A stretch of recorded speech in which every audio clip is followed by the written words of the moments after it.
When traveling, we usually go online to book our excursions. If we're traveling abroad, we get do's and don'ts of the country and we get typical answers like make sure that you don't carry a lot of cash, stay in groups, stay in tourist areas, things like that.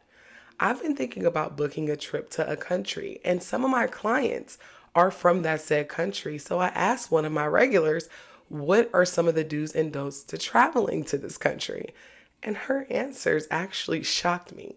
I got answers like, don't be just hanging around the water, okay?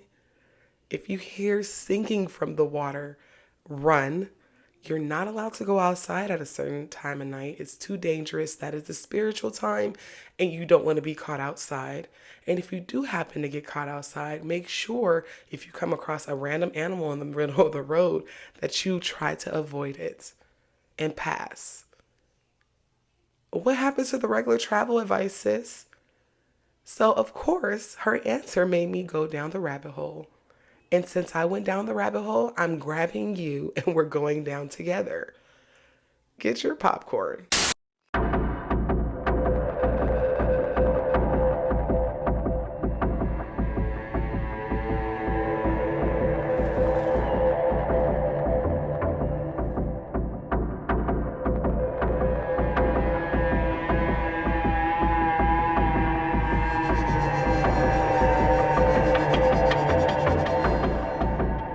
Hey YouTube, my name is Noah. I am a spooky spiritualist, and on my channel we talk about death, true crimes, haunted people, places, and things, spiritual reparations, and how you can fuck around and find out.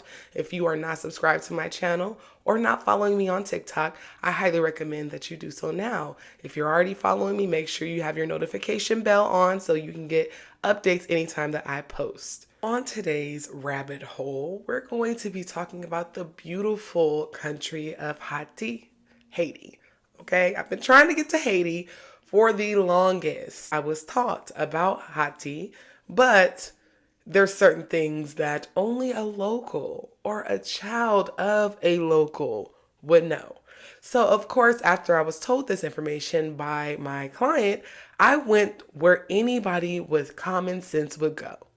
TikTok University, and the things that I found on TikTok I have to share. So today's video will be a little bit different. We will have a compilation of videos from people that are natives of Haiti, people whose ancestors were in Haiti, and them just telling parakis, stories about things that their parents or their grandparents or a cousin, someone very close to them that is a reliable source has experienced. Now, have I heard of some of these beings before? Absolutely. I didn't know that some of these beings could do what these TikTokers, these creators are saying that they're able to do. So I was a little surprised, but I don't want you guys to take this as a warning or be afraid to travel to Haiti, because Haiti is absolutely beautiful and the culture is so rich there. You just need to know what to do to not fuck around and find out, if that makes sense. So let's get into the videos. I'm going to put in a minimum of 5 videos so that you guys could truly understand what I'm talking about. And I will be linking all of these creators' handles in the description of this video. They deserve their flowers for telling me their patakis and for me even sharing it. So you can go ahead and follow them. If someone happens to have a YouTube channel that I was unaware of, please tag them so I can give them their credit. First video that we'll be watching together is from a TikTok user, a creator with the handle The Real Julie Baby. And she talks about a pataki that her mother told her about a man who went missing at a stream showering and popped up years and years later. Watch this. My mom, obviously my whole family's from Haiti. So my mom, in Haiti, you swim in streams, rivers, open water sources, things like that. And it's a story about this guy. He was there to take a shower, as everyone does, but he was there by himself at a particular time. And he obviously, mermaids, these are called sirens technically. They sing, and it was luring him out deeper into the stream, because when you're just taking a shower, you don't have to go that far, So it was taking him in places that people usually don't go all the way there. They take him, trap him under the water. He's gone. What's so crazy is that he comes back on land. Like, he's on the land now. He was gone. He came back. He's on the land now. He's on the land. He's like, everybody sees him and they're like, what the fuck? Like, did you just rise up from the dead, nigga? And he's like looking at them like, what do you mean? Like, what's like what? Like, I just went to go take a shower. Like, what are you guys talking about? They're like, nigga, you've been missing for years. It's not funny. It's not funny. Nigga, you've been missing for years, nigga. Like, he's like, what do you mean? He's like, all I could remember is I took a shower. And he was just missing. So what people were telling him within the community, like, what was the last thing? Like, what happened? Like, you took a shower. What was the last thing? He said, all I remember is I heard somebody singing, and this is all obviously in Creole. This is in Haiti. He said, I heard somebody singing, and I followed that sound. And he said that's all he remembers.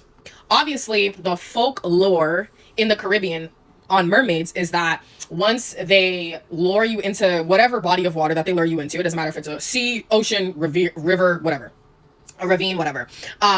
If they do not kill you, automatically you become their servant. So you are, by the time that they get you, they can make you sustainable to be able to live underwater for the time that you are their servant. So this guy basically was their servant, whatever, the mermaid, whatever, and then they brought him back up when they were done with him. And he doesn't know, he didn't age, he doesn't know what happened. It was like they like touched him, brainwashed, he didn't know what the fuck. He just went up the water, and that's all he remembers is he took a shower.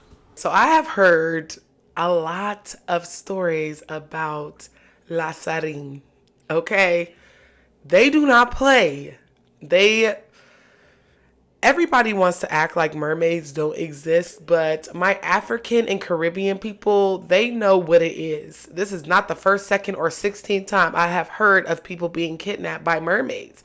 Some of them, or some people say, like, depending on the experience, that they come back with red hair and freckles. They come back having very, like, powerful magical abilities. It's weird. Like, I've also heard that they are a slave after this and they have to keep giving offerings. But the fact that old dude came back years later and was just like, I don't know what's good. That's what scared me the most. Will I be going to the ocean and rivers and lakes and streams? Absolutely. I'm me. Y'all know I'm weird. It don't scare me. The next video comes from a creator that goes by the handle of Priestess Rose. I love her content. She is a Haitian native, and she has a lot of information on her page. If you are on TikTok, follow her. She's amazing. She's very knowledgeable, but she does have the best tea when it comes to parakeets about the things that go on in Haiti. So this next video is her mom. Listen to what her mom told her. She's going to be telling her daughter in a voice recording in Creole, and Priestess Rose is going to be saying it in English. Just watch. Just a little bit, and then I'm going to translate it for you guys in English. He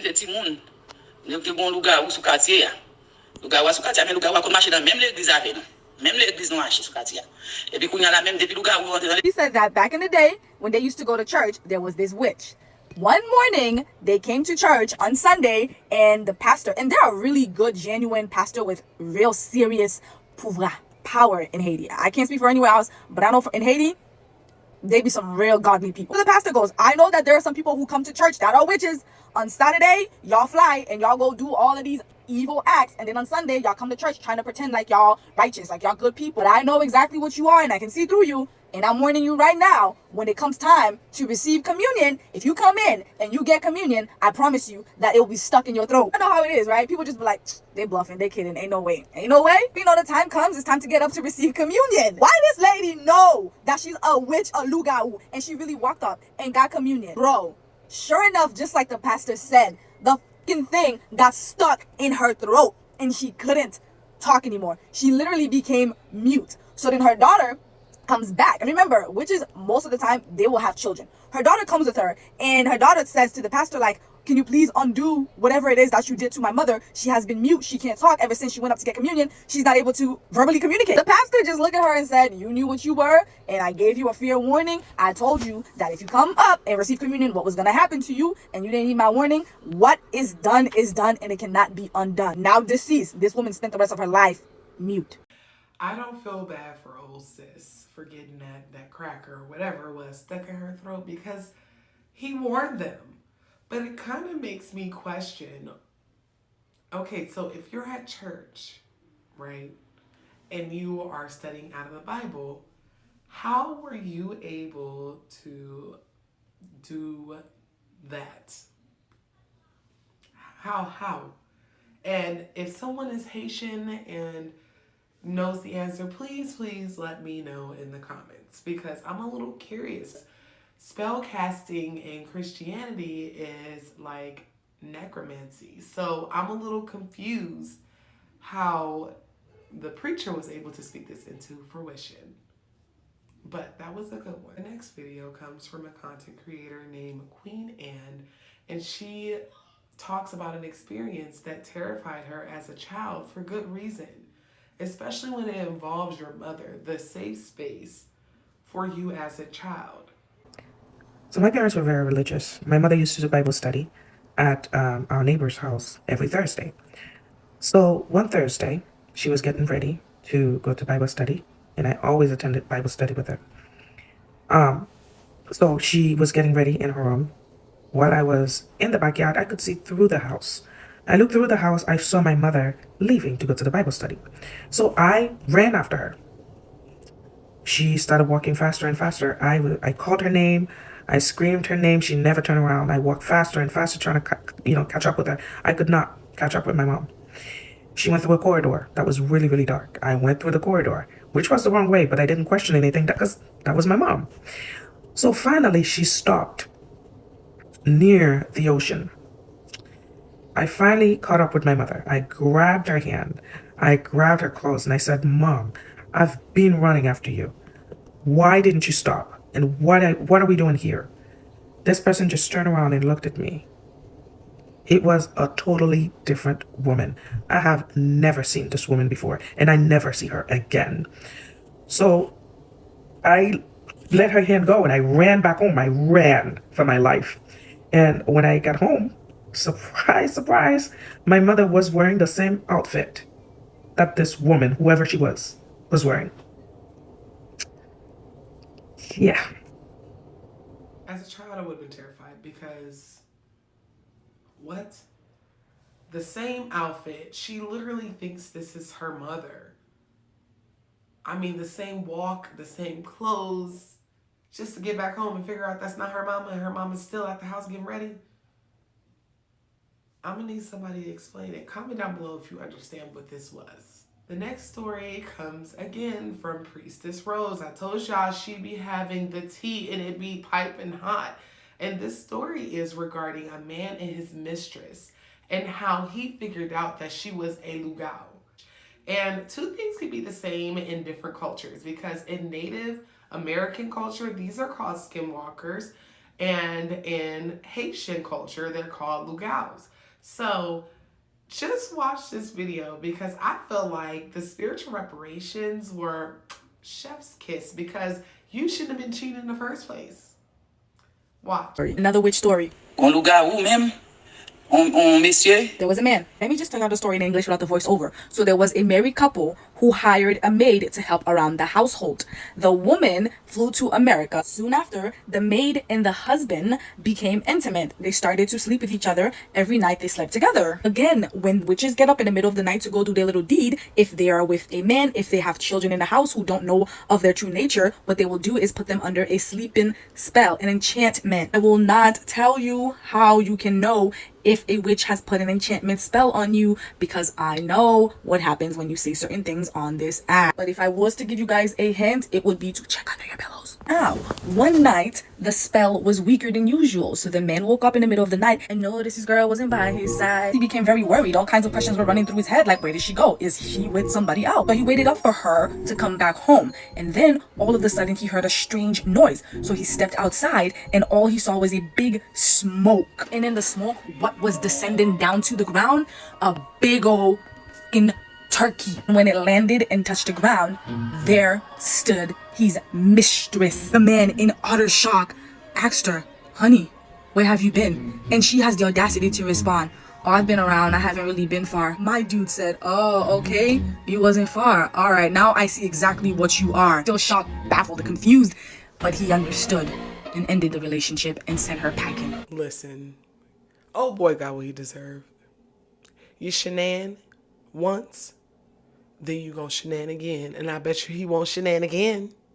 The next story comes from a creator on TikTok with the handle Kinko, and he is basically telling a story that his mom told him about a man that met a beautiful mermaid at a market. So I seen this comment. I was like, I definitely got to do a story time. So my mom has a cousin in Haiti, and he was at a marché, which you would call a farmer's market in English, right? They be having like all kinds of natural stuff out, herbs, medicine, vegetables, fruits, whatever you need for yourself. So he seen this fine ass girl. Mind you, as someone who's tapped in, I believe in like voodoo, hoodoo, shapeshifters, all that kind of stuff. So, bro, mermaids, they can shapeshift, right? They can shapeshift into very, very beautiful beings. So he sees this fine ass brown skinned girl with ginger hair. He walks up to her with his bicycle and he starts chopping shit up with her. Mind you, she's not saying a single word to this man. She's just shaking her head up and down and looks at him. So she has her sack. I don't know what they call it, honestly, in English, but it's like this big ass bowl or something, and they would put their stuff in like an island. One would carry it on their heads. So she finished getting all her stuff, right? He's like, let me carry this for you. So he puts it on his bicycle. They start walking. I think he was like trying to walk her home or something. So mind you, they in Undale, which means like the countryside or outside from the city. So they walking in the woods and they come across this big ass river. He looks at Shawty and he says, so how you finna get home or get across this river? Bro, tell me why Shawty walk up to the river, looks at kid, grabs her shit. The river splits open and she jumps in there. He had passed out and didn't speak to nobody for like a month straight. I think it was a month or 10 days. I'm not really sure. I gotta ask my mom. But he didn't speak to nobody for like a month or 10 days. Me personally, I probably would have jumped in with her. I'm surprised she didn't grab him and take him with her, because they're known for like kidnapping people. Because like what they would do, they would shapeshift into like a beautiful ass form or fine ass girl, and they would kidnap niggas in the water. But I'm gonna save that story for another day. I don't know about y'all, but I would have gave up on dating right then. Right then and there. It would have been done for me. I would have been done. That is all for today's video. Please comment down below if you would like me to cover a topic, as well as ideas or anything you want me to cover. You can email me. My email is theblackcauldron@gmail.com. I will be putting it in the description of this video. Additionally, I am starting some new projects, and if you have a paranormal story, a spooky story, a spiritual reparation story that you would like to share with me, please email me. I would love to use you for my new project, and I'll send the details there. Until next time, do good, be good, stay safe.